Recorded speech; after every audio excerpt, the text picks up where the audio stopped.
السلام علیکم۔ اوراق Islamic T V کے ساتھ ایک مرتبہ پھر حاضر ہوتے ہیں۔ آج ہم آپ کو دو گمراہ فرقوں کے بارے میں بتائیں گے۔ اس سے پہلے اگر آپ نے ابھی تک ہمارا چینل سبسکرائب نہیں کیا تو سبسکرائب کریں، لائک کریں، شیئر کریں اور اپنے آگاہی کمنٹ میں ضرور بتا دیجیے۔ تو شروع کرتے ہیں دو گمراہ فرقے۔ حضرت حذیفہ رضی اللہ تعالیٰ عنہ نے فرمایا، تم اپنے دین میں جو پہلی چیز گنوا بیٹھو گے وہ خشوع ہے، اور آخری چیز جو تم اپنے دین میں سے کھو دو گے وہ نماز ہے، اور اسلام کی کڑیاں ایک ایک کر کے ٹوٹیں گی، اور تم اپنے پہلے والوں کے طریقوں پر ہو بہو اور قدم بقدم چلو گے، تم ان کے راستے سے نہیں ہٹو گے اور نہ وہ، یہاں تک کہ بہت سے فرقوں میں سے دو فرقے رہ جائیں گے۔ ان میں سے ایک فرقہ کہے گا، 5 نمازیں کہاں سے آ گئی، بلا شبہ ہم سے پہلے والے گمراہ ہوئے۔ اللہ تعالیٰ نے یہ ارشاد فرمایا ہے، تم نماز قائم کرو دن کے دونوں سروں پر اور کچھ رات میں سے، تم صرف 3 نمازیں پڑھا کرو۔ اور دوسرا فرقہ یوں کہے گا، مومنین کا اللہ پر ایمان فرشتوں کے ایمان کی طرح ہے، نہ تو ہم میں کوئی کافر ہے اور نہ ہی منافق۔ اللہ پر یہ لازم ہے کہ ان دونوں فرقوں کا حشر دجال کے ساتھ کرے۔ حاکم رحمۃ اللہ علیہ نے اس کو صحیح کہا ہے اور امام ذہبی رحمۃ اللہ علیہ نے بھی اس سے اتفاق کیا ہے۔ حضرت حذیفہ رضی اللہ تعالیٰ عنہ سے روایت ہے، انہوں نے فرمایا، میں امت محمد صلی اللہ علیہ وسلم کے 2 جہنمی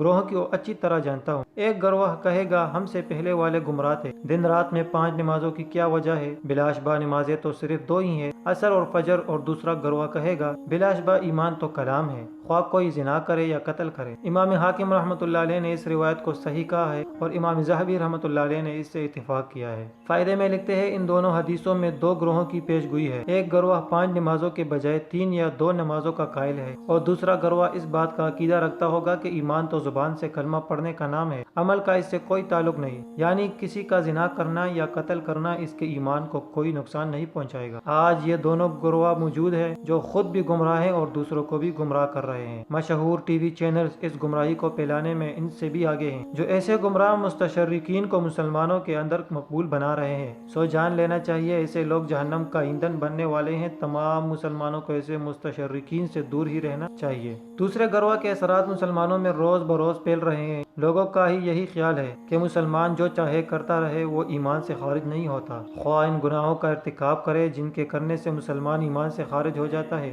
اس کے بارے میں علماء امت نے بہت تفصیل سے بیان فرمایا ہے کہ کن باتوں کے کرنے سے مسلمان مرتد ہو جاتا ہے، اور تمام مسلک کے فقہا کے فتویٰ بھی اس بارے میں موجود ہیں۔ مثلاً مسلمانوں کے مقابلے کافروں کو دوست بنانا، مسلمانوں کے خلاف کافروں کی مدد کرنا، شاعر اسلام کا مذاق اڑانا وغیرہ وغیرہ۔ لیکن لوگ سب کو ہر حال میں مسلمان ہی سمجھتے ہیں کہ ان کے نام مسلمانوں جیسے ہیں، وہ جو چاہیں کرتے رہے، ان کے ایمان پر کوئی فرق نہیں پڑتا۔ امید کرتا ہوں آپ کو آج کی ویڈیو پسند آئی ہوگی۔ ایسی دلچسپ ویڈیو دیکھنے کے لیے ہمارا چینل سبسکرائب کریں۔